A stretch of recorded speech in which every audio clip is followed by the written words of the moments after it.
માંસ મટનની દુકાનો બંધ કરાવી છે। કડક કાર્યવાહી કરવામાં આવી છે। અમરેલી નોનવેજ માંસ મટનની દુકાનો બંધ કરવામાં આવી છે। નોનવેજ વેચાતી દુકાનો પર પ્રતિબંધ કરવામાં આવ્યો છે। રાજુલા નગરપાલિકા દ્વારા કડક કાર્યવાહી હાથ ધરવામાં આવી છે। અમરેલીથી આ સમાચાર। સંકલન સમિતિ બેઠકમાં રજૂઆત થતા પગલાં લેવામાં આવ્યા છે। નોનવેજ વેચતા વેપારીઓ સામે કડક કાર્યવાહી નગરપાલિકાની ટીમ અને પોલીસની ટીમને સાથે લઈ આ કામગીરી કરાઈ છે। માંસ મટન ઈંડા વેચતા વેપારીની દુકાનો સીલ મારવામાં આવી છે। આ કડક કાર્યવાહી નગરપાલિકા દ્વારા કરવામાં આવી છે। પોલીસની ટીમ પણ સાથે રાખવામાં આવી છે।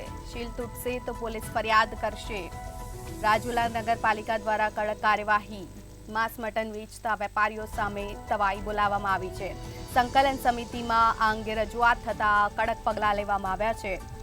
જોકે પોલીસની ટીમ પણ સાથે રાખવામાં આવી અને આ સાથે નગરપાલિકાની ટીમ પણ સાથે રાખીને કામગીરી કરવામાં આવી છે।